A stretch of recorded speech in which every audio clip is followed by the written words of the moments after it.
దేవునికి మహిమ ఘనత ప్రభావం చెల్లునుగాక. దేని స్తోత్రం. వేసవికాలంలో ఇండియా దేశంలో ఎలాగైతే మనం మరి ఈ చెమటలు కక్కుతూ మీటింగ్స్లో కానీ లేదంటే ఏదైనా పెళ్లి కార్యక్రమాల్లో కానీ ఎలాగైతే ఉంటుందో పరిస్థితి అటువంటి ఈ యొక్క సిచ్యువేషన్స్ అనేది మనం ఎదుర్కొంటూ ఉన్నాం.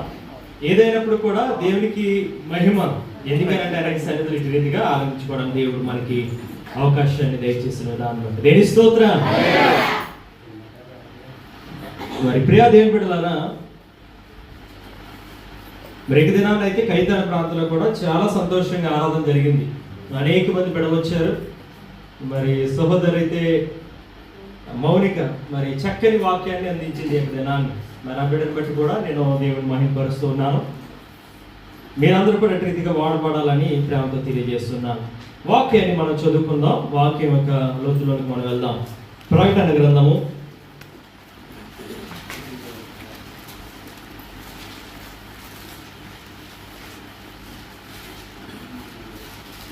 1వ అధ్యాయము.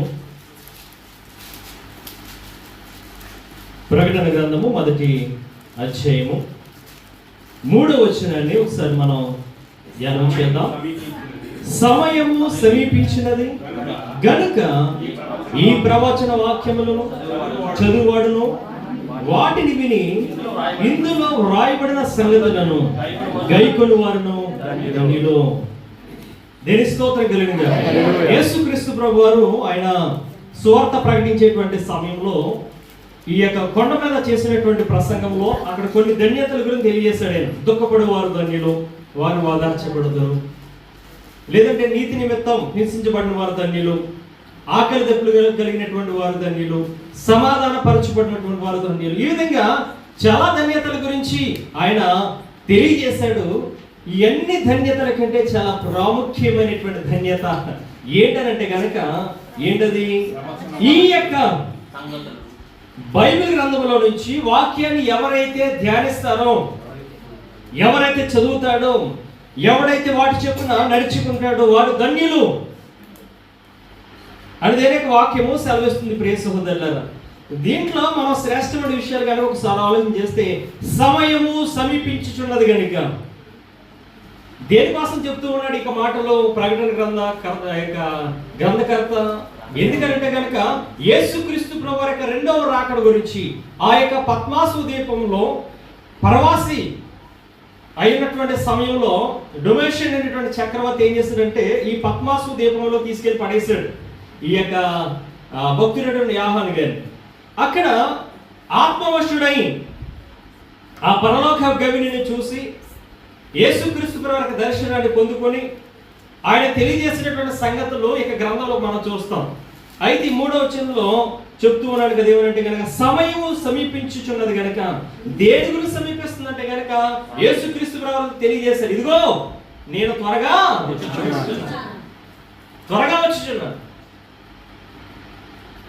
ఈ త్వరగా వచ్చుచున్నటువంటి సమయం ఏదైతే ఉందో చాలా మంది ఏం చేస్తారంటే కనుక నిర్లక్ష్యం చేస్తుంటారు. నిర్లక్ష్యం మీ అందరికీ తెలుసు. చాలాసార్లు మనం అది కథల్లో కూడా మనం చదువుకుంటాం, రియల్గా కూడా ప్రూవ్ అయింది. ఏంటంటే కనుక కుందేలికి తాబేలికి పరుగు పందెం పెట్టారు అనుకోండి, ఏం గెలుస్తుంది? ఆ బంధ కరెక్ట్గా చెప్తున్నారు. మనం చిన్నప్పటి చదువుతా ఉన్నాము, రియల్గా దానికి పరీక్ష పెడితే అది ప్రూవ్ అయింది. అది తాబేలికి కుందేలికి పరుగు పందెం పెడితే తాబేలు ఎందుకు ఎక్కుతుంది? ఎందుకు కుందేలు ఎక్కట్లేదంటే ఈ కుందేలు తన యొక్క చూపు ఎప్పుడు కూడా ఎక్కడ ఉంది తెలుసా? ఇంకా రావడానికి చాలా టైం ఉంది. ఏంటి? తాబేలు కొంచెం లెక్క పరిగెడతా ఉంది, చూస్తా ఉంది. తాబేలు అది వచ్చేటప్పటికి సంవత్సరం పట్టేటట్టు ఉంది. అనవసరంగా నేను తొందరగా వెళ్ళిపోయి ఎందుకు దాని యొక్క విజయాన్ని పొందుకోవటం, చూద్దాం ఎంతసేపు వస్తుంది అని చెప్పేసి దాని యొక్క చూస్తా ఉంటుంటే మీరు మిస్టర్ బీన్ పోస్ట్ ఇప్పుడు చూసారా? మిస్టర్ బీన్ మీరు చూడరు, ఆ కార్టూన్స్ టైం చూస్తుంటాడు, బండి రాదు. ఒక వ్యక్తి ఏమో లోన మీద వస్తుంటాడు, అరగంట పడుతుంది, ఇలా చూస్తుంటాడు దానిక. అయితే చూడండి ఈ తాబేలు కూడా ఏం చేస్తుంటే కనుక దాని నడక అది పరిగెట్టలేదు కదా, తాబేలు నడుచుకుంటా వస్తుంటే కుందేలు దాన్ని చూసి నవ్వుకుంటా ఉంది. నవ్వుకుంటా కొంచెం నవ్వుకుంది. తర్వాత అక్కడ ఆ చెట్టు ఉంటే చెట్టు నీడకి వెళ్ళి చక్కగా నిద్రపోయింది. తాబేలు నడిచింది అనుకోండి మనకి అని అనిపిస్తుందా? కాబట్టి నడుచుకుంటా వెళ్తున్నప్పుడు చూస్తా ఉంది, రావట్లేదు, చక్కగా బాగా నిద్రపోయింది. ఇలా తాబేలు ఏమైంది? వెళ్ళిపోయింది.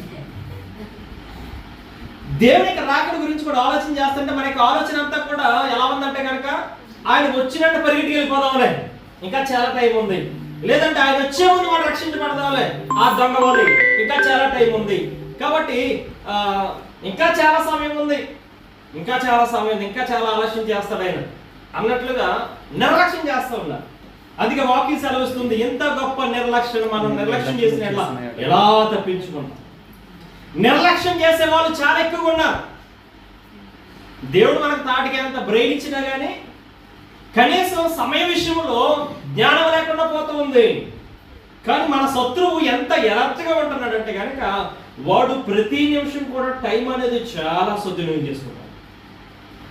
మనమేమో దేవుడు బిడ్డలుగా దేవుడు ఇచ్చినటువంటి సమయాన్ని మనం ఏం చేస్తాం? నిర్లక్ష్యం చేస్తుంటే ఎవరికైతే కొంచెమని ఉందో, ఎవరికైతే శిక్ష అనేది అనుభవించడానికి సిద్ధంగా ఉన్నాడో, ఎవడైతే నరకానికి వెళ్ళిపోతున్నాడో వాడి మట్టికి ఆ టైము చాలా విలువగా దాన్ని ఉపయోగించుకుంటూ ఉన్నాడు నిద్ర లేకుండా.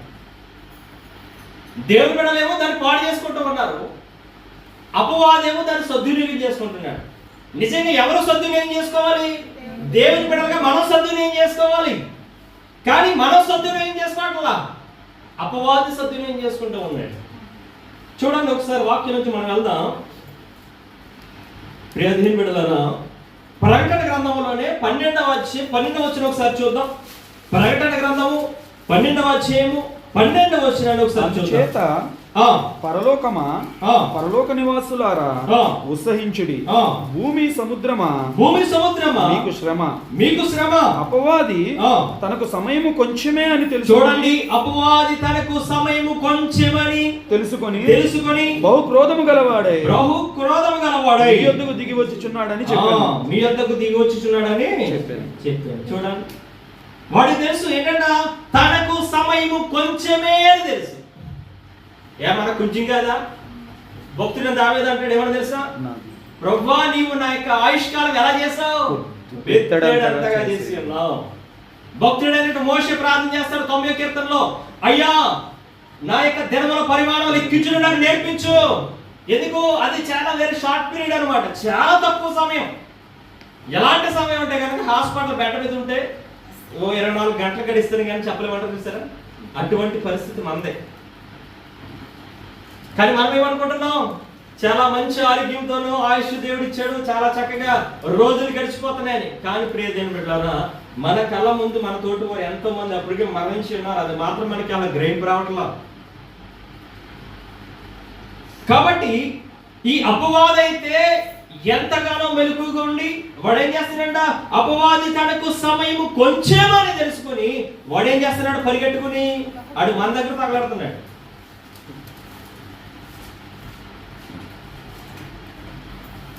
చూడండి ప్రియదేవుని బిడ్డలారా, అపవాది తనకు సమయము కొంచెమని తెలుసుకుని బహు క్రోధము గలవాడై మీ యొద్దకు దిగి వచ్చి ఉన్నాడని చెప్పాను. ఎవరు దిగి వచ్చాడు? పరలోకమా సంతోషించి అన్నాడు, భూమి నీ శ్రమ అన్నాడు. ఉన్నారు ఇక్కడే.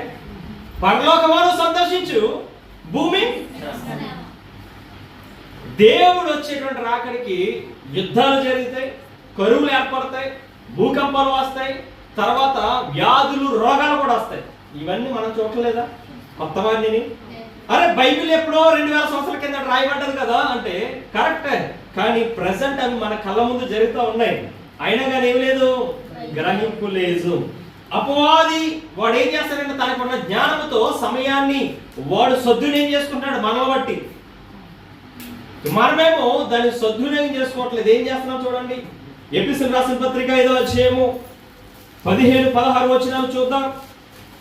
ఎపిసోడ్ రాసిన పత్రిక దినములు చెడ్డవి గనుక 15:16 దినములు చెడ్డవి గనుక మీ సమయమును పోనీయక సద్వినియోగం చేసుకొనొచ్చు అజ్ఞానుల వలె కాక జ్ఞానుల వలె నడుచుకొనుడి జాగ్రత్తగా చూచుకొనుడి ఇందు నిమిత్తము మీరు అవివేకులు కాక ప్రభు యొక్క చిత్తమేమిటో గ్రహించుడి.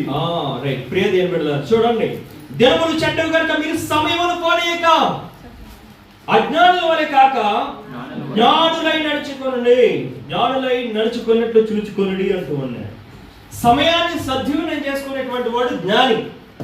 చాలా మనం గ్రంథాలు చూస్తే కనుక చాలా మంది తత్వవేత్తలు ఉన్నారు, లేదంటే కనుక చక్కని జ్ఞానం కలిగినటువంటి వారు పరిశోధించి ఒక్కొక్క దాంట్లో ఒక్కొక్క పండిత లేకపోతే కనుక పాండిత్యం సంపాదించినటువంటి వారు కూడా ఉన్నారు.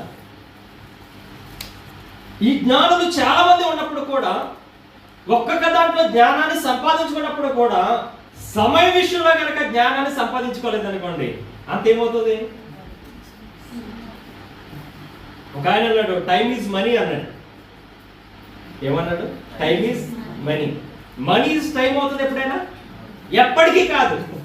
టైమ్ ఈజ్ మనీ, కరెక్టే. నువ్వు టైం ఎంతలా ఉపయోగించుకుంటే నువ్వు మనీ అంతలా సంపాదించగలుగుతావు. కానీ నువ్వు మనీ ఎంత సంపాదించావో నువ్వు టైంని అంత సంపాదించలేవు. మనకి జీవితంలో చేసేటువంటి మేజర్ మిస్టేక్ ఇదే.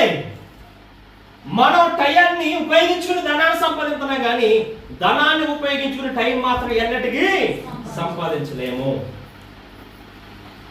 నేను ప్రతి వారం పని చేసుకుంటే ఈ నెలకు వచ్చి 40 దినాలు యాడ్ అవుతాయి. అలాగని చర్చ కూడా నేను మానవలసిన అవసరం లేదు. కానీ దేవునికి ఇవ్వవలసినటువంటి ధనాన్ని నేను దుర్వినియోగం చేసుకోకూడదు. దేవునికి నాకు అప్పులు ఉంటాయి, నాకు సమస్యలు ఉంటాయి, మీకు లాగానే. సేవకులు అన్న తర్వాత మీకంటే గొప్ప వాళ్ళేం కాదు, మీకన్నా 4 గంటలు అత్యంతలు దేవుడు వేస్తాడు మా పైన. కాబట్టి మాకు శ్రమలు వస్తాయి, మీకంటే ఎక్కువ వస్తాయి. ఎందుకనంటే కనుక సంఘంలో ఏదైనా ఒక సాధారణ వ్యక్తిని కనుక పడగొడితే సంఘం పాడవదు, లేదంటే ఒక విశ్వాసని పడగొడితే సంఘం పాడవదు, ఒక సంఘ పెద్దను పడగొడితే సంఘం పాడవదు, కానీ సంఘ కాపరిని పడగొడితే సంఘం పాడవదు.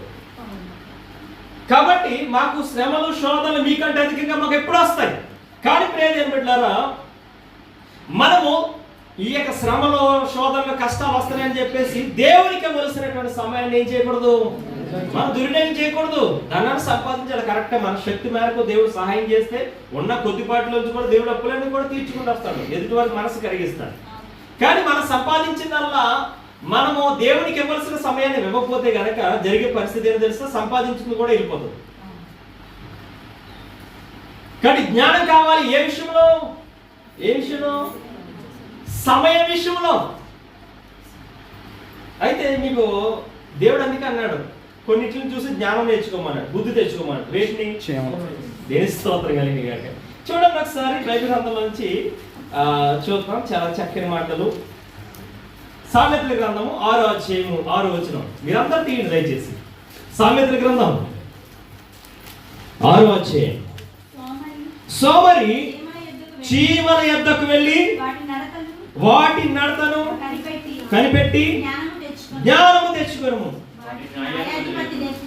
వాటి న్యాయాధిపతి లేకున్నాను, పై విచారణకర్త లేకున్నాను, అధిపతి లేకున్నాను.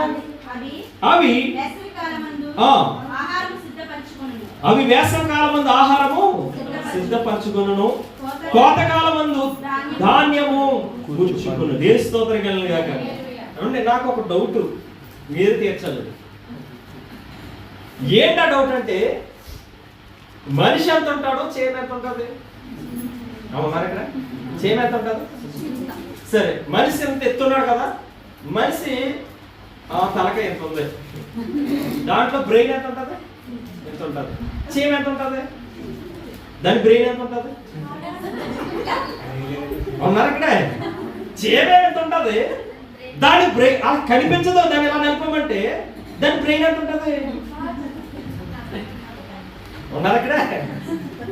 మనం ఎంత తాటిగా అంత బుర్ర వేసుకుని మనం చీమకున్నటువంటి బుర్రను పరీక్షించాలి. ఇప్పుడు మనం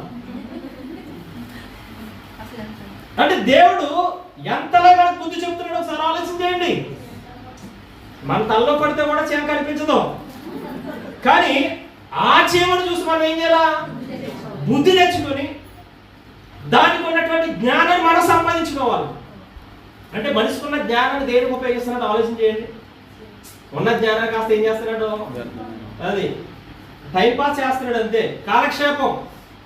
టైం పాస్ చేసేవాడు ఏం చేస్తాడంటే కనుక నిర్లక్ష్యం చేస్తాడు ప్రతిదాన్ని, పెద్దగా దాన్ని దృష్టి పెట్టుకోడు. టైం పాస్ చేసేవాడు ఏం చేస్తాడు? దేన్ని కూడా టేక్ ఇట్ ఈజీగా తీసుకుంటాడు, దాన్ని అతను నిర్లక్ష్యం చేస్తాడు.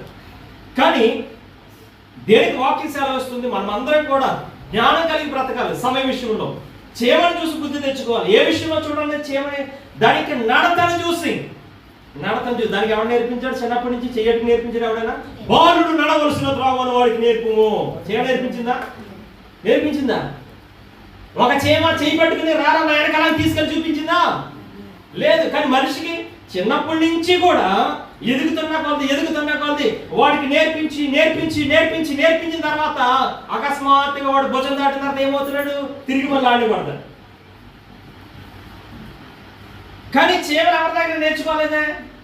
కానీ వాటి క్రమము, వాటి నడత ఎంత అమూల్యమైన మనం ఆలోచన చేయండి ఒకసారి.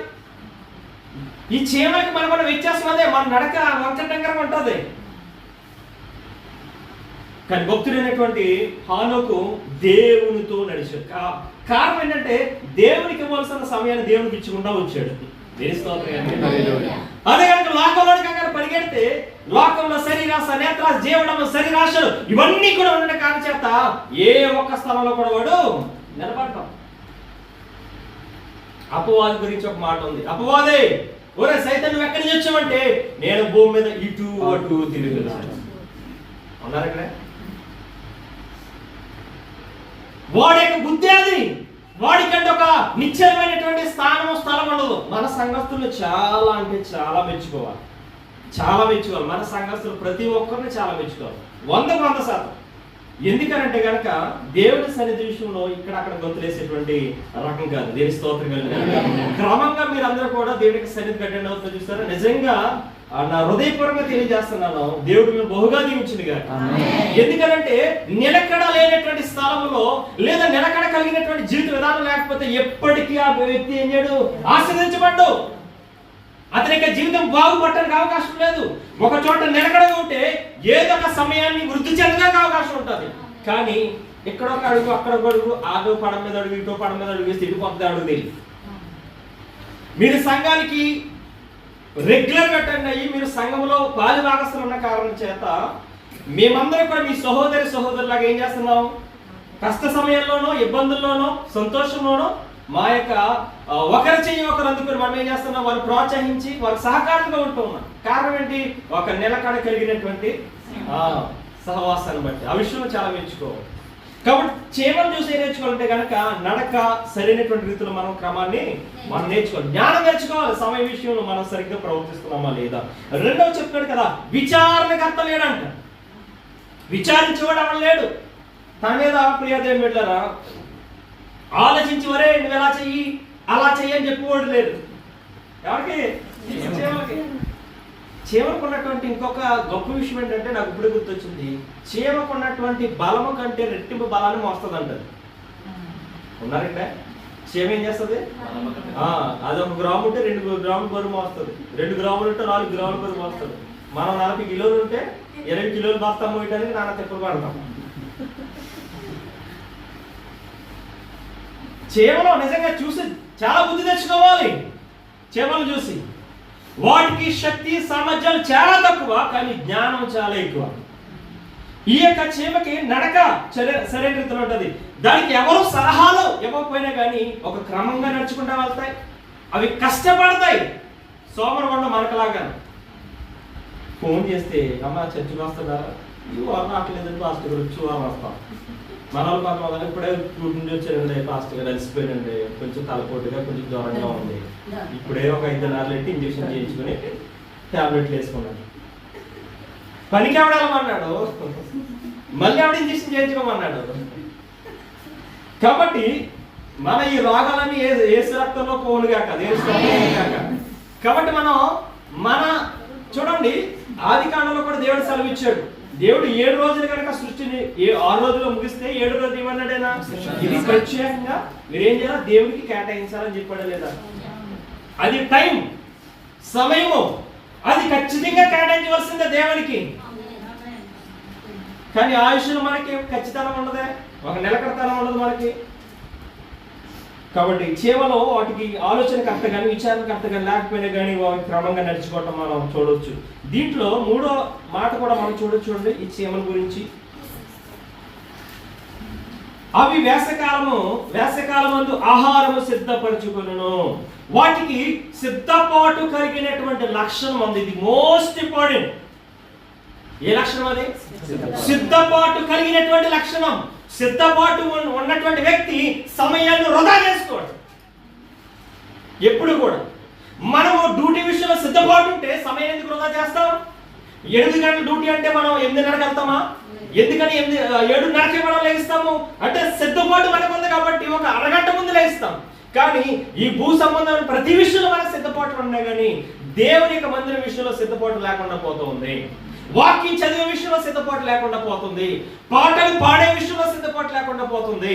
వాక్యం వివరించే విషయంలో కూడా ఏమి లేదు. టెలిఫోన్లు కొడితే ఆల్టర్నేట్ ఏమొచ్చేస్తుంది? అన్నీ వచ్చేస్తున్నాయి. ఏమొచ్చేస్తున్నాయి? అన్నీ ఆన్లైనే కదండి. ఇప్పుడు చర్చి కూడా రావాల్సి వద్దు, టెలిఫోన్లో టక్ మన కొడితే మెసేజ్ వచ్చేస్తుంది. ఆయన కూడా టెలిఫోన్ నుంచి బ్లెస్సింగ్స్ ఇచ్చేస్తారు. మీరు మట్టి క్యాష్ ఆన్లైన్లో పే చేయాలి. బ్లెస్సింగ్స్ ఏమో టెలిఫోన్ నుంచి ఇస్తాడు, కానుకలే మీరు ఏం చేయాలా? మీరు కూడా ఏం చేయాలా? ఫోటో తీసి లేదంటే ఆ వీడియో ఏదైనా పెట్టాలి. ఇదిగోండి అయ్యారు. క్యాష్ డైరెక్ట్ గా కావాలి, కానీ బ్లెస్సింగ్స్ ఎక్కడి నుంచి కావాలి? వీడియో నుంచి. వాటిని మనం ఒక చూపుతుంటున్నాం. దేవునికి ఇవ్వాల్సిన సమయాన్ని టెలిఫోన్లో కాదు. మనం ఎక్కువ మంది ఆ టెలిఫోను బైబిల్ గ్రంథం కంటే ఎక్కువ సార్లు దాన్ని మనం ఉపయోగిస్తూ ఉన్నాం. అది మనం అలవాటు కొంచెం మనం తగ్గించుకుంటే చాలా మంచిది. కొంచెంగా చాలా మంచిది, చాలా తగ్గించుకుంటే. ఏం చేస్తారంటే టెలిఫోన్ బాగా ఎక్కువగా బైబిల్, ఈ టెలిఫోన్ పట్టుకునేటువంటి సమయంలో బైబిల్ పట్టుకుంటే నిజంగా బైబిల్లో చాలా పాండిత్యాన్ని మనం సంపాదించుకునేవారు. ఎవరైనా ఒక అన్యులు ఎవరైనా ప్రశ్నిస్తే కనుక దానికి తిరిగి సమాధానం చెప్పే స్థితి మనకు ఉండేది, కానీ ఆ స్థితి మనకు లేదు. ఎవరైనా దేవుడి గురించి అడిగితే కనుక చెప్పలేని దౌర్భాగ్య స్థితిలో ఉన్నాయి. ఎంతకాలం చర్చికి వెళ్తున్నారంటే ఏం చెప్తాము? ఎంతకాలం వాక్యం అంటారు ఏం చెప్తాము? బైబిల్లో ఏదైనా అడిగితే కనీసం దాని గురించి తెలియనటువంటి పరిస్థితి మనది. ఎన్ని సంవత్సరాలు చేస్తున్నా కానీ. ఎందుకంటే కనుక మనకు సిద్ధపాటు లేదు. కాబట్టి ప్రియ దేవుని బిడ్డలారా, టెలిఫోన్ విషయంలోనూ మనము ఈ యొక్క సమయాన్ని మనం వృధా చేస్తున్నాం. దేవుని యొక్క వాక్యం చదవాలనే సిద్ధపాటు నుంచి టెలిఫోన్ యూజ్ చేయాలనేటువంటి ఆలోచనలో మనం ఎక్కువ అపవాదం ఏం చేస్తున్నారు? టైంని అంతా కూడా వాడు తీసుకుంటూ ఉంది. ఈ సమయానంతా కూడా ఈ టీవీలో వచ్చేటువంటి ప్రోగ్రామ్స్కి ఎక్కువ ప్రాధాన్యత మనం ఇస్తూ ఉన్నాం. ఎక్కువ దాన్ని చూసినంత సేపు నవ్వుకుంటా, తర్వాత ఏడిపే మన బ్రతుకు. దాన్ని చూసినంత సేపు మనం చాలా సంతోషంగా ఉంటాం. ఆ టెలిఫోన్ కట్టేస్తే మనకు వస్తుంది నిరాశ. ఆ టెలిఫోన్ కట్టేస్తే వస్తాయి ఎక్కలేని బాధలు. ఆ టెలిఫోన్ క్లోజ్ చేస్తే ఎక్కలేని ఆలోచనలు కూడా వస్తాయి. మొన్నంతసేపు మనకి ప్రపంచానికి మనకి సంబంధం లేదు. రోడ్డు మీద వెళ్ళిపోతున్నా టెలిఫోన్ మాత్రం చెవిలోనే ఉండాలి. కొయిడి దేశంలో మరీ ఎక్కువ. కనీసం రోడ్డు దాడుతున్నప్పుడు కనీసం కారు వస్తుందో ఏమొస్తుందో ఒకసారి చూసుకోవాలి కదా. ఏం చేద్దామని నువ్వు పోతే పర్వాలేదు, పైకి పర్వాలేదు, డైరెక్ట్ ఎక్కడికో అక్కడికి. కానీ వెనకాల పిల్లలు ఉన్నారా? వెనకాల ఎవరున్నారు? కుటుంబం ఉంది కదా. టెలిఫోన్ కంటే కుటుంబం ఇంపార్టెంటా? కుటుంబం కంటే టెలిఫోన్ ఇంపార్టెంటా? నువ్వు ఏమన్నా 24 గంటల భర్తతో మాట్లాడుతున్నావా? భార్యతో మాట్లాడుతున్నావా? పిల్లలతో మాట్లాడుతున్నావా? ఇహలోక పనికి మళ్ళీ విషయాలు అందరూ ఇక్కడే కదా దోస్తులు ఉండేది మనకి. ఇంటికి వెళ్ళిన తర్వాత అమ్మా, ఇంటికి వెళ్ళిన తర్వాత ఎవరు వస్తారో? దోస్తు వస్తారా? కూడా బైబిల్ ఏం సార్ వస్తుంది చూడండి ఒకసారి. కొరింథీయులకు రాసినటువంటి మొదటి పత్రిక 15వ అధ్యాయము 33వ వచనం. సమయాన్ని మనం వృధా చేస్తున్నాం స్నేహితుల విషయంలో. కొరింథీయులకు రాసినటువంటి మొదటి పత్రిక 15:33 మోసపోకుడి దుష్ట సాంగత్యము మంచి నడవడిని అది టెలిఫోన్లో కనుక మనం ఏదో సోది కవర్లు పెట్టుకుంటే నీ నడక పోద్ది. క్షేమం చూసి అదే నేర్చుకోవాలి మనం. అవి క్రమంగా వెళ్తున్నాయి. అవి టెలిఫోన్ పట్టుకోవాలా? అమ్మా ఉన్నారు ఇక్కడ? చెవిలో హెడ్ ఫోన్స్ ఏం పెట్టుకోవాలా? మనం తయారు చేయాలండి హెడ్ ఫోన్స్. అవేం చెవిలో హెడ్ ఫోన్స్ పెట్టుకుని తిరగట్లా.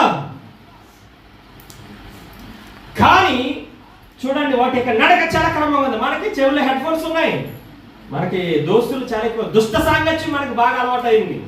కానీ ఆ దుష్ట సాంగత్యము దేవునికి ఎలాంటిదంట? చాలా విరోధం. దేవుడికి కోపం పుట్టిస్తుంది. మంచి నడవడిని చెరుపుతా ఉంది. నీ సహవాసము, నీ సమయము దేవుడితో ఉండాలి, అంతేగాని ఇహలోక సంబంధ వ్యక్తులతో కాదు. ఎదుటి వారి గురించి మనం ఎంత తక్కువ మాట్లాడుకుంటే అంత మంచిది. ఎదుటి వారి గురించి ఎంత తక్కువ వింటే అంత మంచిది. ఎందుకు తెలుసా? నువ్వు పాడైపోకుండా ఉంటా. మనం ఎప్పుడు కూడా ఎదుటి వారి గురించి మాట్లాడటం తగ్గించుకోండి. దేవుడి విషయాలు మాట్లాడుకోవడానికి ప్రయత్నం చేయండి. సమయాన్ని దేవుడి కొరకు వెచ్చించండి.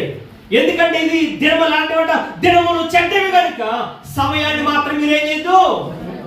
మీరు పడుకోవడానికి ఉపయోగించిన సమయం పడుకోవడానికి ఉపయోగించుకోండి. మిగతా సమయం కుకింగ్, భోజనమా, ఏదైనా సరే చూడండి, మీకు ఏ సమయం అయితే ఖాళీ సమయం దొరుకుతుందో ఆ సమయం మీరు దేవుడి కొరకు ఉపయోగించుకోవడానికి మీరు ఏం చేయాలి? ప్రయత్నం చేయాలి. ఖచ్చితంగా మీకు నెమ్మది సమాధానం కావాలంటే దేవుడి దగ్గర రావాల్సిందే. No another option. ఇంక వేరొక అవకాశం లేదు, వేరే చాయిస్ ఏమీ లేదు. మనం దేవుని దగ్గర వస్తేనే 100% నీవు సమాధానాన్ని పొందుకుంటాం. నీకు ఎంత భయంకరమైన శ్రమ ఉన్నా కానీ దేవుడు నేను ఎంతగా తప్పిస్తాడు అంతగా తప్పిస్తాడు. దేని స్తోత్రం కలిగింది. కాబట్టి ప్రియదేవులారా, మన సహవాసము సమయాన్ని దేవునికి ఇచ్చినట్లయితే కనుక మన యొక్క నడక, మన ప్రవర్తన అంతా బాగుంటుందని మీకు జ్ఞాపకం చేస్తుంది. అందుకే కదా మన సమయాన్ని అంతా ఏం తినేస్తుంది? ఏం తినేస్తుంది కనుక టెలిఫోన్ తినేస్తా ఉంది. కాబట్టి ఒక అతను అడిగాడు ఏంటంటే, బైబిల్లో సినిమా చూడొద్దని ఎక్కడైనా ఉందా? వచ్చిందా మీకు ఏమైనా డౌట్? బైబిల్లో పళ్ళు తోముగా ఉందా? స్నానం చేయమని ఉందా? కళ్ళజోడు పెట్టుకోమని ఉందా?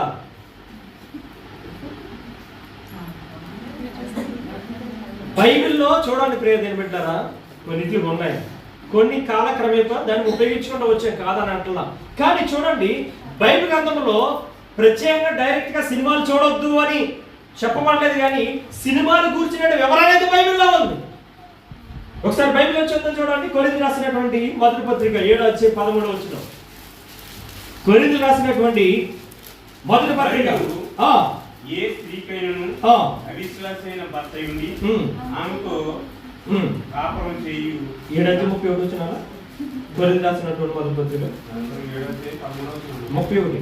ఈ లోకమును అనుభవించువారు అమితముగా అనుభవింపునట్టును ఉండవలెను. ఎలయనగా ఈ లోకపు నటన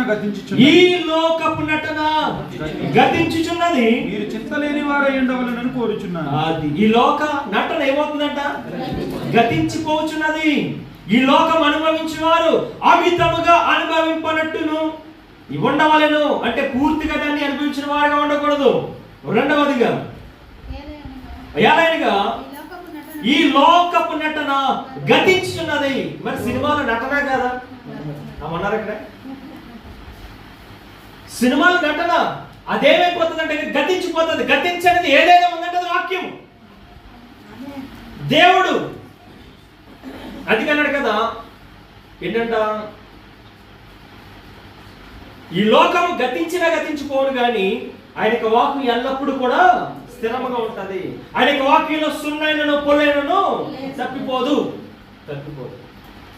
ప్రవచనమైన నిరంతరం అవుతుంది కానీ వాక్యం ఎప్పుడు కూడా స్థిరంగా ఉంటుంది. చాలా మంది ప్రవచనాలు ఎక్కువైపోయినాయి బాబు. ఏ ప్రవచనాలు అర్థం కాక పనికి మన ప్రవచనాలన్నీ ప్రవచిస్తూనే ఉన్నారు. మొన్నటిదాకా రాజకీయ నాయకుల గురించి ప్రవచించారు, అన్ని ఫెయిల్యూర్ అయినాయి. పోనీ జాతగా చెప్పుకుని వాడు అంటారా, వదిలేండి వాడిని, ఆడు బతికాది. సేవకుడికి అటువంటి పరిస్థితులు రాకూడదు. సేవకుడు ప్రవచనాలు ఏది పడితే చెప్పకూడదు. ఎందుకంటే మనల్ని బట్టే, మిమ్మల్ని బట్టే కదా దేవుని యొక్క నామానికి అవమానం కలుగుతుందని. నా దగ్గర కూడా మన వాళ్ళందరూ దర్శనం వచ్చిందని చెప్పేసి అడుగుతుంటారు, దాని గురించి చెప్తాము. నాకు భయం వేస్తుంది, ఎందుకు చెప్పినా, ఏది పెడితే చెప్పినా అది ప్రమాదం. ఎందుకంటే ప్రతి మాటను బట్టి తీరుకుంటారు. మీరేం మా దగ్గర పరిగెట్టుకొస్తారు, మాకేం భయం వేస్తూ ఉంటుంది. కానీ మీకు వచ్చినటువంటి దర్శనం మీరు ప్రార్థన చేసుకుని దేవుడి దగ్గర అడిగితే కనుక ఖచ్చితంగా దేవుడు దాన్ని దయచేస్తారు. ఎందుకంటే దేవుడు దర్శనం ఇచ్చింది మీకే కదా, దేవుడు దయచేస్తాడు. మీరు దేవుడిని ఎరిగిన వారు కదా. దేవుడు ఎరగని వారైతే అది అనుకోవచ్చు, సేవకుల దగ్గరికి వచ్చి అయ్యా నాకు పలానాది వచ్చింది, డౌట్ అర్థం కావట్లేదు అని. కానీ దేవుడు అంటే తెలుసుండి మీరు, దేవుడు అంటే తెలుసున్నటువంటి మీరు, ప్రార్థన చేయవలసిన తెలిసినటువంటి మీరు, దేవుని ఆరాధించే మీరు ఏం చేయాలా? మోకరించి దేవుని దగ్గర అడిగితే ఏ సమయాన్ని ఏ టైంలో ఆయన మీకు దయచేయాలని ఉద్దేశం కలిగి ఉన్నాడో అది దయచేస్తాడు. అంతేగాని మీరు పరిగెట్టుకొచ్చేసి మా బహుతను దయచేసి మంచిదే పంచిపోవటం. కానీ మా నుంచి మీరు మీకు ఒకవేళ పాజిటివ్గా చెప్పమనుకోండి, అప్పుడు పాజిటివ్గా ఎంత చక్కగా చెప్పారు, ఎంత మంచి దర్శనం వచ్చింది నాకు, నేను ఎంత గొప్పదాన్ని అని మనకుంటుంది, మనకు గర్వం వస్తుంది. కానీ మీకు ప్రమాదం ఉందమ్మా, మీరు ఉద్యోగం మారేయండి, మీకు ప్రమాదం ఉంది, కోవిడ్ మానేయండి, ఇండికి వెళ్ళిపోన్నాను అనుకోండి, ఏం చేస్తారు మీరు? 2 రోజులు నాకు దర్శనం చెప్తారా? ఎందుకు చెప్పరు? నాకు వచ్చి చెప్పారు అనుకోండి, ఎగ్జామ్ చెప్తున్నాను, అమ్మ అర్జెంట్గా ఉద్యోగం మానే, నీకు ప్రమాదం ఉంది, ఆ బిల్డింగ్ రేపు తగలబడిపోతుంది, అర్జెంట్గా వెళ్ళిపోవాలి ఇండియాకి అని అనుకోండి, మీకు డౌట్ రాదా? మాస్టర్ గారు ఏంటి ఎలా చెప్తున్నారు, ఉండాలా వద్దా? ఓన్లీ ఈ రోజుకి ఏ సుధాకర్ ఫ్లాట్ దగ్గరకు, లేకపోతే కుమారం ఫ్లాట్ దగ్గరకు, అటు కుమారమ్మ ఫ్లాట్ దగ్గరకు, ఇటు పారిపోతే బెటర్. ఎందుకని రేపే కాలిపోతుంది అన్నారు కదా ఆయన. ఆ విషయాల్లో మనం లోక సంబంధంగా ఆలోచిస్తాం, కానీ సేవకుడు చెప్పిన మాటలు వింటారా? ఏంటారు? మరి పరిగెట్టు రావడం దేనికి? కాబట్టి మనం ప్రార్థన చేసుకుని మనకు వచ్చిన దర్శనమో కళ ఏదో, దేవునికి నీకు మధ్యన వేరే వ్యక్తి ఉండడానికి మీరు లేదు. మీరు డైరెక్ట్గా దేవుని ప్రార్థన చేయవలసిందే. మీ కుటుంబ సమస్యలు మీరు దేవుని దగ్గర మొరపెట్టవలసిందే. మీ భారాన్ని వచ్చి మా మీద వేసినా మేము మోసేంత నాకు శక్తి లేదు. మీ భారం ఖచ్చితంగా మీరే పోయాలి. ఎవడైతే దేవుని అంగీకరించాడో వాడు సిలువ వాడు పోయవలసిందే. కాబట్టి అక్కడ ప్రవచనం చెప్తున్నారంటే అక్కడికి, ఇక్కడ ప్రవచనం చెప్తున్నారంటే ఎక్కడికి, ఇటు తిరగొద్దు దయచేసి అక్కడికి కూడా. ఈ రోజులో నేను గమనించింది ఏంటంటే కనుక, ఎందుకు పాస్టర్ గారి విషయంలోనే, పాస్టర్ గారి విషయంలో అవి చాలా నీరసం ఉంది. నీరసం ఉంటే కొంతమంది బెటాలియన్ వచ్చారు, ఒక్కొక్కరు వస్తున్నారు, ఆదరించేవారు. కొంతమంది అయితే ఏంటమ్మా ఇలా అయిపోయి రేపు మాకు పొయ్యిలా ఉన్నామని కొంతమంది, తర్వాత దేవుడి సాయం చేస్తారని కొంతమంది. మన పరిస్థితి అలాగ అయిపోయింది. ఒక ఆమె వచ్చింది, ఒక సహోదరి మా ఇంటి దగ్గర, నాకు వచ్చి తమ్ముడా ఏదో పేరు చెప్పిందబ్బా, పేరు కూడా మర్చిపోయాను, అలానా పాస్టర్ గారి దగ్గర ఆయన ప్రార్థన చేస్తుంటే గర్భఫలం లేనటువంటి వారు కూడా అనేక మంది గర్భఫలం పొందుకున్నారు, అనేక మంది స్వస్థత లేని వాళ్ళు కూడా స్వస్థత పొందుకున్నారు. నా ఉద్దేశం అయితే మీరు అక్కడికి వెళ్తే మంచిదే, నాకు ప్రేరేపణ వస్తుందని చెప్పుకోవచ్చు. ఇప్పుడు ఈమె ఎంతమంది దగ్గరికి, ఎంతమంది బలహీనత కలిగిన వ్యక్తుల దగ్గరికి వెళ్ళినా ఇదే చెప్తుంది, ఏమని? పలానా వ్యక్తి దగ్గరికి వెళ్ళి, పలానా వ్యక్తి దగ్గరికి వెళ్ళి. మరి దేవుడు ఏమైనట్టు? దేవుడే ఉన్నాడు కదా. మొదట మనం దేవుడు ప్రార్థన చేయాలి. మొదట మీరు నా నీతిని రాజ్యాన్ని మొదట వెతకండి, మనుషులు వెతకద్దు. వాక్యంలో మనకి ఎప్పుడు కూడా డైరెక్ట్ దేవుని దగ్గరికి మనం, కానీ మనం దేవుని దగ్గర కాకుండా మనుషుల దగ్గర పరిగెడుతున్నాం. ప్రార్థన చేయమని అడగడం తప్పేమీ కాదు, ప్రతి ఒక్కరిని ప్రార్థన సహాయం కోరండి. కానీ మీరు అక్కడికి వెళ్తే స్వస్థత వస్తుంది అనుకోవటం మీ అంత బుద్ధి తక్కువ పనికోవట్లేదు. ఎందుకో తెలుసా? బైబిల్ గ్రంథంలో చాలా మంది కూడా బలహీనతతో కూడా మరణించి దేవుడి రాజ్యం వెలువన్నారు. నేను స్తోత్రం కలిగాను. లాజరు కురుపులతో చనిపోయి ఆ యొక్క అబ్రహాము యొక్క రొమ్ములో అనుకున్నాడు. యోబుకి చాలా బలహీనమైనటువంటి పుండ్లు కూడా వచ్చినాయి, కానీ స్వస్థత దేవుడు ఇచ్చాడు. ఎలీషా మరణకైన రాగంతో చనిపోయిన తర్వాత అతను ఎత్తబడ్డాడు, అతనికి ఎముకలు తగిన ఒక వ్యక్తి బ్రతికాడు. మరలా దేవుని స్తోత్రం కలిగాక. రాగం ఏం చేస్తుందండి? ఏం చేస్తుంది రాగం? నిన్ను రాగం నీ శరీరానికి, ఆత్మ కాదు. కాబట్టి మనం భయపడవలసినటువంటి అవసరం లేదు. నీకు వచ్చిన బలహీనత రోగం ఏదైనా సరే, అపొస్తలుడైన పౌలు ప్రార్థన చేస్తారు, ముమ్మరు ప్రార్థన చేస్తారు దగ్గరగా, అయ్యా నాకు వచ్చిన బలహీనత తగ్గించమంటే నా కృప నీకు చాలు. ఎన్ని స్తోత్రాలు కాక. అపోస్తలుడైన పౌలు కంటే మనం గొప్పవాళ్ళమా చెప్పండి? ఎందుకు పరిగెట్టడం? కాబట్టి మన మనుషుల దగ్గర ఎవరి దగ్గర పరిగెట్టద్దు. దయచేసి దేవుడి దగ్గర మోకరించి ప్రార్థన చేస్తే ఖచ్చితంగా మీకు స్వస్థ దేవుడు ఇవ్వాలనుకుంటే ఇస్తాడు. ఆయన చిత్తం అయి ఉంటే ఏది చేయాలనుకుంటే అది చేస్తాడు. నేను స్తోత్రం. కాబట్టి మనం ఈ విషయంలో మోసపోవద్దని మీకు బలంగా హెచ్చరిక చేస్తున్నాను. ప్రవచన వాక్యాలు చెప్పే వాళ్ళు స్త్రీలు కూడా చాలా మంది ఉన్నారు, నా కుమారుడా అని. కానీ ఆయన కుటుంబ పరిస్థితి ఎలా ఉందో మనం చెప్పలేము. కాబట్టి పులిని చూసి నక్క వాతలు ఎక్కున్నది అన్నట్లు ఎవడో పరిగెడుతున్నాడే కదండి, మనము వెళ్ళి వాతలు పెట్టుకోవద్దు దయచేసి. మీ సమయాన్ని పాడు చేసుకుంటూ ఉన్నారు. దేవుడు ఇచ్చాడు, వైద్యాన్ని ఇచ్చాడు, కాదంటలే తప్పేం కాదు. దేవుడు మనకు ఇచ్చాడు, వైద్యులు కూడా ఇచ్చాడు. ఆయన అన్నాడు, నేను ఏంటంట అనారోగ్యం గల వారి వరకు వచ్చాడు. ఆయన వచ్చాడు, స్వస్థపరిచాడు, ఆయన వెళ్ళాడు, వైద్యం కూడా ఇచ్చాడు, మెడిసిన్ కూడా ఇచ్చాడు. కాదంటున్నా దానికంటే శక్తివంతమైన దేవుడు. మనం మొదట ప్రార్థన చేసుకుంటాము, దాన్ని బట్టి తీసుకుంటాము, అది తప్పేం కాదు. కానీ చేసేటువంటి పని ఏంటంటే కనుక దేవుడు ఇచ్చిన దాన్ని మనం ఏం చేస్తామంటే కనుక సున్నితంగా తృణీకరించి మన సొంత నిర్ణయాలకు మనం ఏం చేస్తాం. హిజ్కియా మరణకరమైనటువంటి రోగం వచ్చినప్పుడు ప్రార్థన చేస్తే ఏం చేశాడు? 15 సంవత్సరాల ఆయుష్. సిద్కియాకి బలహీనత వచ్చినప్పుడు యెషయా ఏం చేశాడు? ఒక అంజూరపు పండ్లను తీసుకుని అతను ఏం చేశాడు? ఆ పుండు మీద పెట్టినప్పుడు స్వస్థత కలిగింది.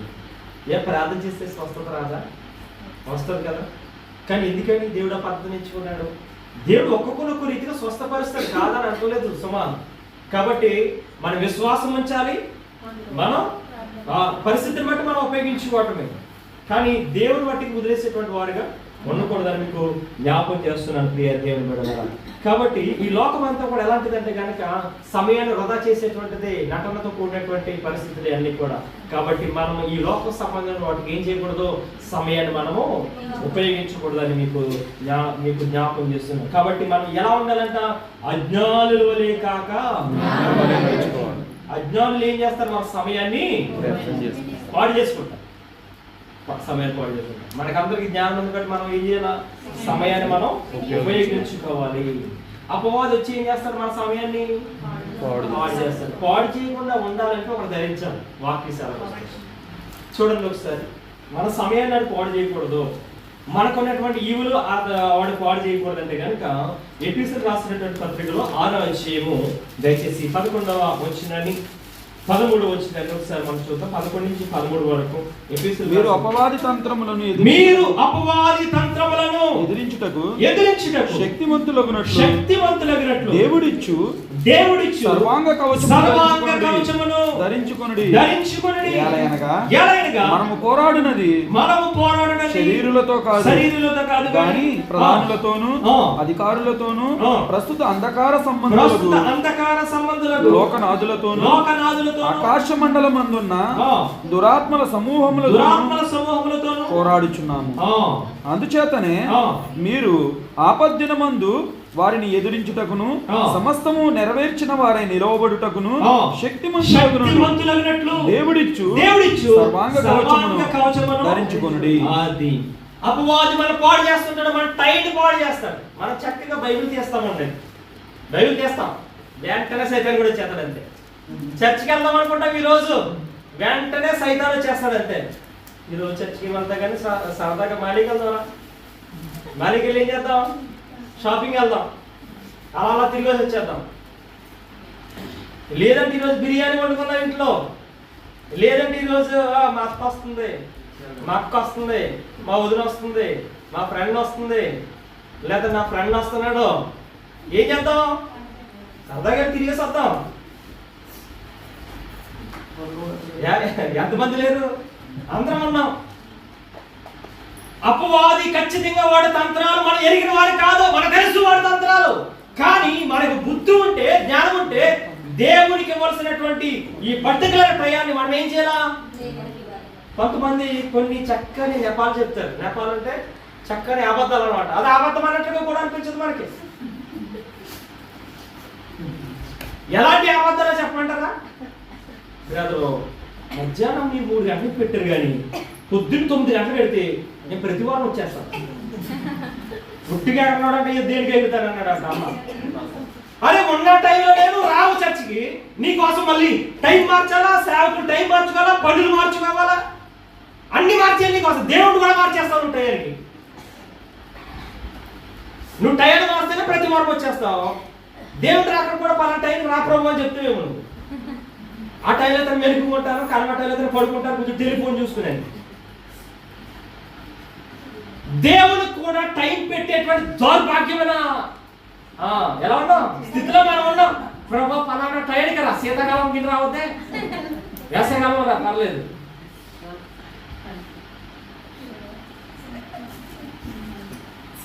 ఎందుకంటే శీతాకాలం ఎంజాయ్ చేయాలి కదా, బాగుంటుంది శీతాకాలం. వేసవకాలం ఈ ఎండకు తట్టుకుని పని నీ దగ్గరికి వచ్చేస్తేనే మనకు చాలా చక్కగా ఉంటుంది. పరలోకం ఎలా ఉంటుంది, ఎంతో అందమైన ఈ లోకములోన అన్ని కూడా మాయా స్వరూపములే అని మనం అనుకుంటాం. కానీ దేవుని యొక్క రాజ్యం ఎంతో సుందరమైనటువంటిది. శీతాకాలం ఉంటే ఒకలా, వేసవకాలం ఉంటే ఒకలా కాదు. అది నిరంతరం ఒకేలాగా ఉండేటువంటి చక్కని అందమైనటువంటి రాజ్యం. కాబట్టి మనకి కష్టాలు ఉన్నప్పుడేమో ప్రభు తీసుకొని ప్రార్థన చేస్తాం, సుఖం ఉన్నప్పుడేమో కొంతకాలం ఉంచు ప్రభు అని మనం ప్రార్థన చేస్తాం. ఏం కావాలి మనకి? సుఖం కావాలి, జీవితకాలం ఇక్కడే బతకాలి, కొయిట్లోను ఇంటికి కూడా వెళ్ళం మనం. దేవుని స్తోత్రం కలుగుగాక. దేవుడు కష్టాలు పెట్టేది ఇది వరకే, మన బ్రతుకులు మాట్లాడలేదు.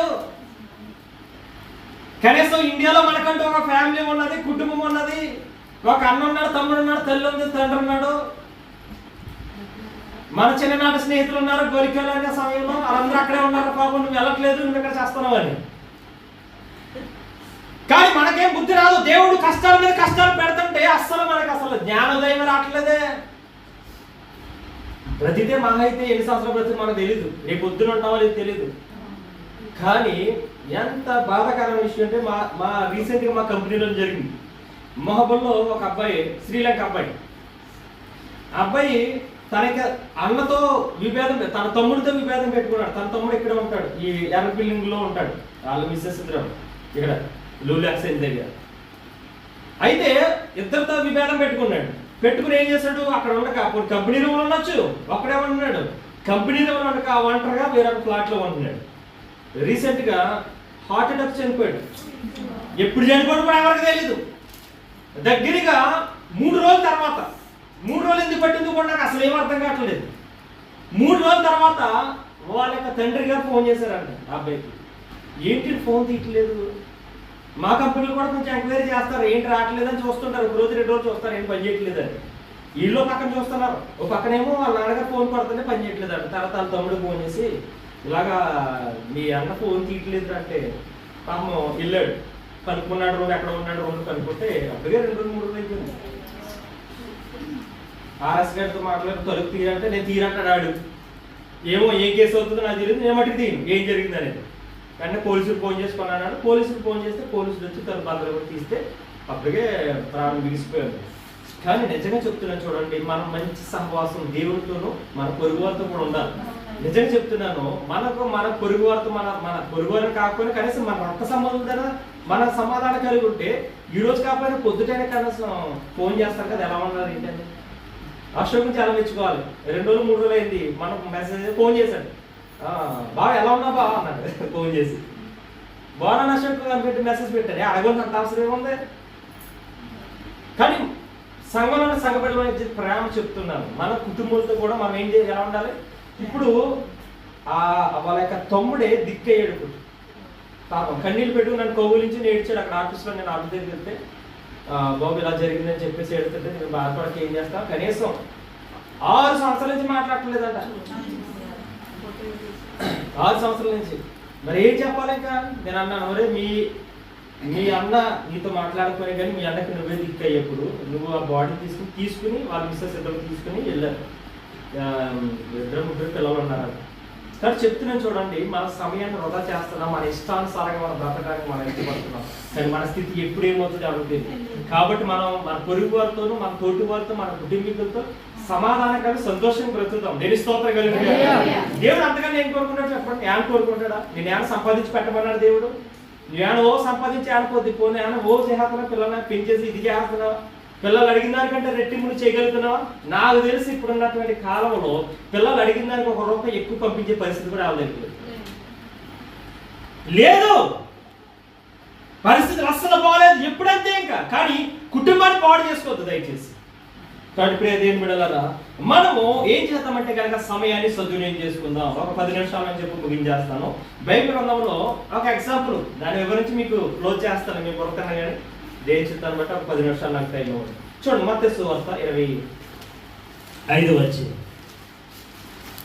కొంచెం వాటర్ బాటిల్ ఇవ్వండి బ్రదర్స్. చూడండి, మత్తయి సువార్త 25వ అధ్యాయము. మీరు ఇంటికి వెళ్ళిన తర్వాత ఈ అధ్యాయం అంతా కూడా చదువుకోండి. 1 నుంచి 13 వరకు చదువుకోండి, సరిపోతే. మత్తయి సువార్త 25వ అధ్యాయం మొదటి నుంచి. పరలోక రాజ్యము తమ దివిటీలు పట్టుకొని పెండ్లి కుమారుని ఎదుర్కొన్నట్టుకు బయలుదేరిన 10 మంది కన్యకలను పోలి ఉన్నది. వీరిలో 5 బుద్ధి లేని వారు, 5 బుద్ధి గలవారు. రైట్. చూడండి ప్రియ దేవుని బిడ్డలారా, ఈ మత్తయి సువార్త 25వ అధ్యాయంలో ఉన్నటువంటి మాటలు చాలా లోతైనటువంటి భావం కలిగినటువంటి మాటలు. ఇక్కడ 10 మంది ఎవరున్నారు? కన్యకలు ఉన్నారు. 10 మంది కన్యకలే. They are all virgins. కన్యకలే, పరిశుద్ధత కలిగినటువంటి వాళ్ళే, సంఘంలో చక్కని పరిచర్య చేసేటువంటి వాళ్ళే, వాళ్ళ సంఘంలో చక్కని పాటలు పాడేటువంటి వాళ్ళే, వాకింగ్ చదివే వాళ్ళే, ప్రార్థన చేసేటువంటి వాళ్ళే. అంతా బాగుంది. కానీ ఒక్క విషయం ఏదో తేడా జరుగుతుంది. ఇక్కడ చెప్తూ ఉన్నాడు కదా, చూడండి 25వ అధ్యాయంలో చదువుతున్నాను చూడండి. పరలోక రాజ్యము తమ దివిటీలు పట్టుకొని పెండ్లి కుమారుని ఎదుర్కొన్నట్టుకు బయలుదేరిన 10 మంది కన్యకలను పోలినది. వీరిలో 5 బుద్ధి లేని కన్యకలు, 5 బుద్ధి కలిగినటువంటి కన్యకలు. ఇక్కడ బుద్ధి లేదు, బుద్ధి ఉందంటే ఇద్దరికి తేడా ఒకటే కనిపిస్తుంది. ఇద్దరిలో తేడా ఏంటి తెలుసా? పర్టికులర్ గా టైమే. ఇద్దరికి వ్యత్యాసము ఒకటే, టైమే వ్యత్యాసం కనిపిస్తుంది. ఏం చేస్తున్నారు? బుద్ధి కలిగినటువంటి వారు సమయాన్ని ఏం చేశారు? బుద్ధి లేని వాళ్ళేమో సమయాన్ని దుర్వినియోగం చేసుకున్నారు. ఆయన వస్తాంలే, వచ్చిన తర్వాత ఏం చేద్దాం, అప్పుడు చూసుకుందాం. ఇదే కదా బతుకుంది. సామెత ఉంది, ఏదో చేతులు కాలి తర్వాత ఆవులు పెట్టుకున్నట్టు. వీళ్ళు చేసిన పని అదే. ఆల్రెడీ దేనిక రాజ్యం వస్తుంది, ఇదిగో నేను త్వరగా వస్తున్నాను, సమయం సమీపిస్తుందని ఏమో ఆయన ప్రకటన చేస్తున్నాడు కదా. 2000 సంవత్సరాల కిందటి నుంచి ఆయన ప్రకటన చేస్తున్నా కానీ సిద్ధపాటు ఎక్కడ వచ్చింది? బుద్ధి లేని కన్యకలకి. సమయాన్ని సద్వినియోగం చేసుకోవాలా లేదా? ఖచ్చితంగా చేసుకోవాలి. ఈ యొక్క 5 బుద్ధి లేనటువంటి కన్యకలు ఏం చేస్తున్నారంట చూడండి. బుద్ధి లేని వారు తమ దివిటీలు పట్టుకుని తమతో కూడా నూనె తీసుకుని వాళ్ళు. బుద్ధి లేనటువంటి వారు వెళ్ళేటప్పుడు దివిటీలు ఏం తీసుకెళ్ళలేదు, దీపం వెలిగించుకున్నారు, అంతే పరిగెడుతున్నారు. మనం పాట చక్కగా నేర్చుకో, ఒకటి ఏదో అప్పుడు నేర్చుకుంటే పరిగెడతా పాడేద్దామని. అదేనా? వాయించోడు తెలుస్తుంది మాకు ఎంత అడ్డాకు వస్తుందని. మీ పాట నేను వాయించినాక నాన్న తప్పులన్నీ వాయిస్తున్నాను. ఎవడంటే కనుక ఈడేంటారు ఇలా వాయిందని అంటారు. అది సిద్ధపాటు ఉండాలి కదండి ప్రతి దాంట్లోనూ. వాక్య పట్టణంలో సిద్ధపాటు ఉండకూడదా మనకి? ఏమో ఇప్పుడే వాక్య పట్టణం ఇస్తారు. పాటలో సిద్ధపాటు ఉండొద్దా? వచ్చేసి పాడేటివే. ఆ ఇనిగోడు తెలుస్తున్న బాధ ఏంటో. మీకు మరలా పాటకి సమయం ఇచ్చే సమయానికి మీకు 2 వారాలు టైం ఇస్తా. 2 వారాలు మీకు ఇవ్వం. మీరు ఇలాగ ఏం చేయాలా? సిద్ధపడాలి కదా, 1 రోజులు నేర్చుకోవాలి కదా. నేర్చుకుని ఇక్కడికి వచ్చి పాడితే ఎంత సంతోషిస్తాం మేము, ఎంత బాగా పాడారని. భార్యలు ఉన్న వాళ్ళు మేమేం క్లాప్స్ కొట్టలేము అండి. బాగా పాడారని కూడా మేము కాంప్లిమెంట్ ఇవ్వలేము. మన దర్శన గారు ఇస్తారు కదా కాంప్లిమెంట్, బాగా పాడారమ్మా అని. పేపర్ జగన్ నేను అలాగే ఇవ్వలేము అనుకోండి.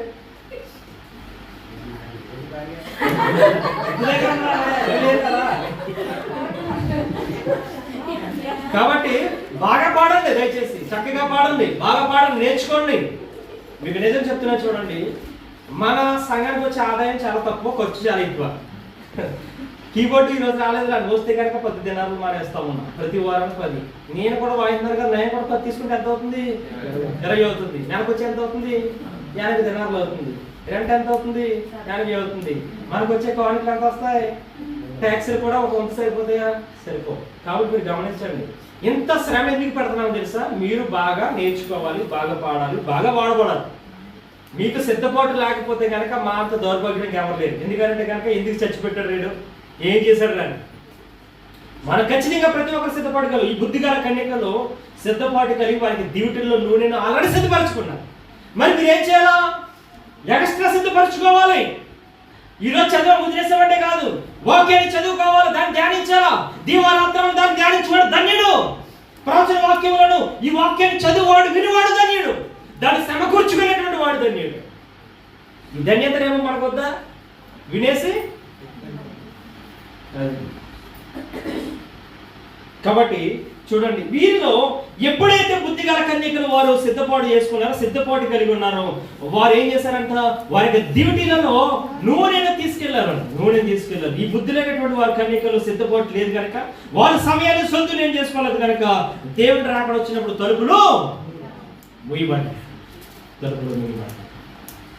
ఈ బుద్ధిగల కన్యకలు ఎలాగైతే దేవుని బిడ్డలారా వారు జ్ఞానం కలిగి వారు సద్వినియోగం చేసుకున్నారో, మనము కూడా బుద్ధిగల కన్యకల వల్ల మనం ఏం చేయాలా? సమయాన్ని సిద్ధము చేసుకోవాలి. పెండ్లి కుమారుడు ఆలస్యముగా, చూడండి ఒకసారి 5వ వచనం.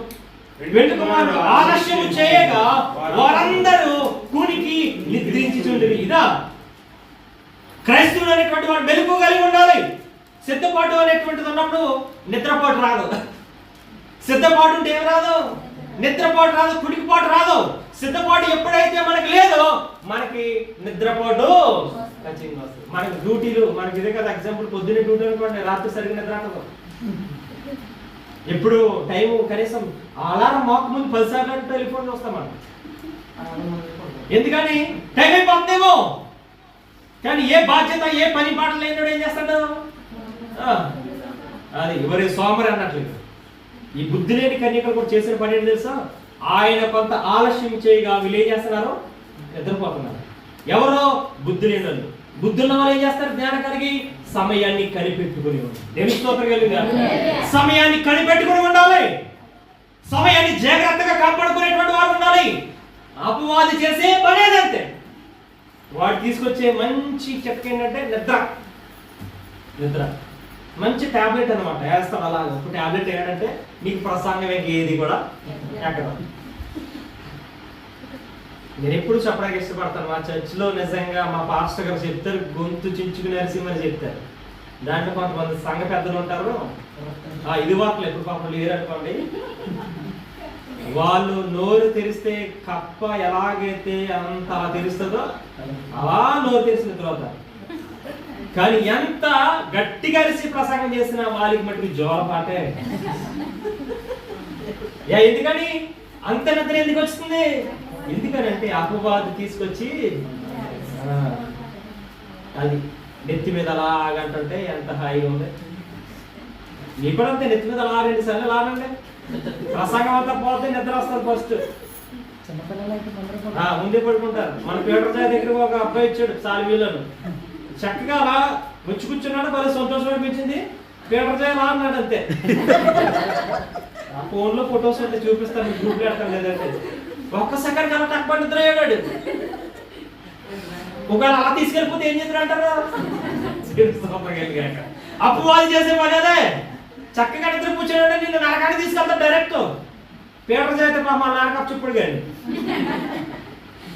కాబట్టి ప్రియదేవుని బిడ్డలారా, సమయాన్ని మనం దుర్వినియోగం చేసుకుంటూ ఉన్నాం. దాన్ని మనం జాగ్రత్త చేసుకోవాలి. ఇర్మియా గ్రంథం 33 వచనం త్వరగా. ఇర్మియా గ్రంథం 33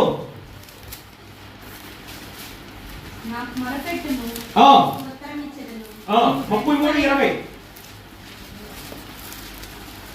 యెహోవా ఆజ్ఞ ఇచ్చింది ఎవరనగా, దీవారాత్రములు వాటి సమయములో ఉండకపోవునట్లు నేను పగటికి చేసిన నిబంధనను రాత్రికి చేసిన నిబంధనను మీరు భంగము చేయగలని ఎడల నా సేవకుడైన దావీదు సింహాసనం మీద కూర్చుండి రాజ్య పరిపాలన చేయి కుమారుడు అతనికి ఉండగా మానడని అతనితో నేను చేసిన. ఈ మాటల్లో ఉన్నటువంటి అర్థం ఏంటంటే, ఈ యొక్క సృష్టిలో ఉన్నటువంటి భూమి గాని, సూర్యుడు గాని, సర్వ నక్షత్రాలు గాని ఇవన్నీ కూడా వాటికి ఏ సమయము, ఏ టైం అయితే దేవుడు నిర్ణయించాడో వాటికి ఆ టైం చూడండి. దీవారాత్రములు కూడా అవి ఏం చేస్తారంట?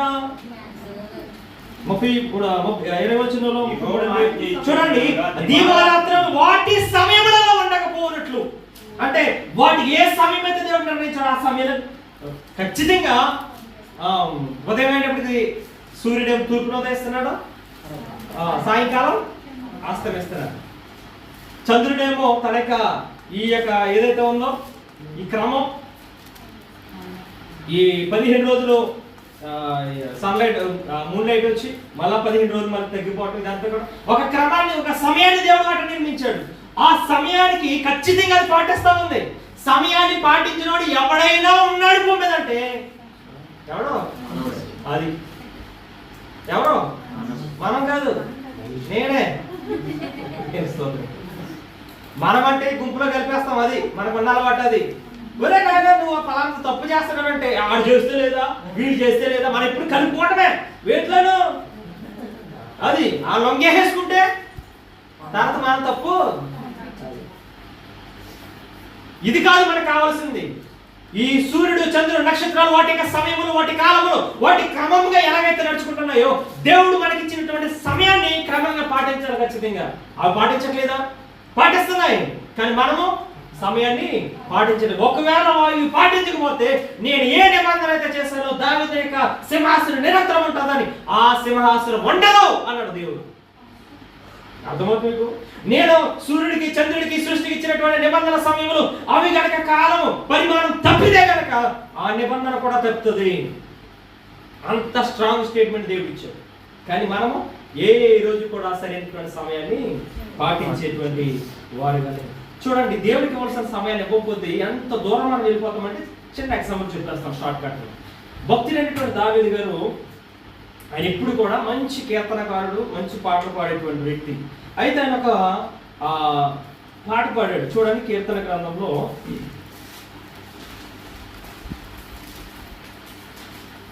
55వ కీర్తన 17వ వచనం.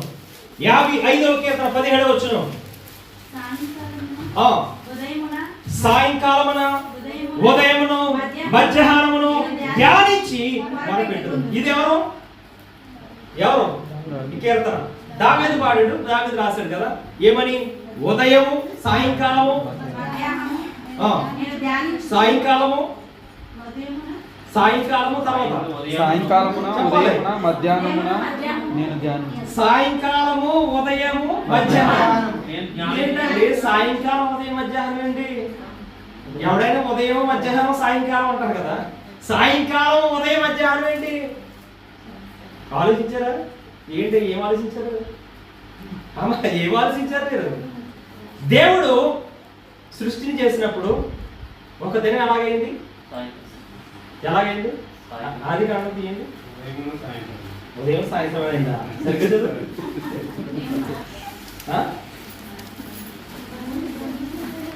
అదే మరి చదవాలి. మొదటి అధ్యాయం తీయండి అమ్మా. అస్తమయమును ఉదయమును కలిగి ఒక దినమాయను అమ్మన్నారు ఇక్కడ. మొదటి అధ్యాయం 5వ వచనంలో ఏముందంట?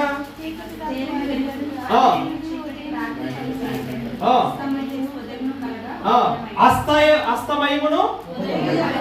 యాక్చువల్గా మన ప్యాటర్న్ ఏంటి? ఉదయమును అస్తమయం, లేదా ఉదయం మధ్యాహ్నం సాయంత్రం కదా. కానీ సాయంత్రము, ఉదయం, మధ్యాహ్నం. ఇదేంటంటే యాక్చువల్గా యూదుల యొక్క కాల క్రమం పరిమాణం ఎలా ఉంటుందంటే కనుక, వాళ్ళు డే అనేది ఎప్పుడు స్టార్ట్ అవుతుంది అంటే సాయంత్రం 6 గంటలే స్టార్ట్ అవుతుంది. అవునారంటే ఇదే పెద్ద ఏమి నాలెడ్జ్ క్వశ్చన్ ఏం కాదు, ఇంకేం ఆలోచించేది. యూదులకి కాల పరిమాణం నైట్ సాయంత్రం 6 గంటల నుంచి స్టార్ట్ అవుతుంది. అందుకనే సాయంత్రంతో మొదలవుతుంది. దేవుడు ఎలాగైతే అస్తమయమును ఉదయమును కలుగగా అన్నాడు, మనకలాగా పొద్దు నుంచి లెక్క ఉండదు. 6 గంటలు, మన పొద్దున 6 గంటల నుంచి కదా మన లెక్క, ఆ టైప్ ఉండదు. లేదంటే ఎర్లీ మార్నింగ్ 12 o'clock నుంచి మనం లెక్క పెడతాం మేము. అలా కాకుండా యూదులు సాయంత్రం 6 గంటల నుంచి వాళ్ళకి డే స్టార్ట్ అవుతుంది. అందుకు అస్తమయమును ఉదయం మధ్యాహ్నం అయింది. దేని స్తోత్రం కలిగారు, అదొక దినం. కాబట్టి ప్రియదేవుని బిడ్డలారా, ఇక్కడ దావీదు అన్నాడు సాయంకాలం, ఉదయమును, మధ్యాహ్నమును ధ్యానించదును. అంటే దేవుడికి ఇవ్వాల్సిన సమయం ఏంటన్నాడు? సాయంకాలం నేను దేవుని ధ్యానిస్తాను, మధ్యాహ్నము లేదా ఉదయము ధ్యానిస్తాను. దావీదే కదా ప్రార్థన చేస్తున్నాడు. దేవునికి ఇవ్వాల్సిన సమయము దేవుడికి ఇవ్వని కారణం చేత ఏం జరిగింది తెలుసా? చేయవలసినటువంటి సమయంలో చేయక చిన్న మిస్టేక్ తన కుటుంబంలో చాలా యుద్ధాలకు దారితీసింది. తన నలుగురు బిడ్డలు కూడా చనిపోయారు. దేనికోసం? ధ్యానించవలసిన సమయం అది సాయంత్రం. దేవుడు ఇష్టపడేటువంటి సమయం ఏదో తెలుసా? ఏంటది? నిద్ర చేద్దాం మీకు రావట్లేదు కదా? సాయంత్రం.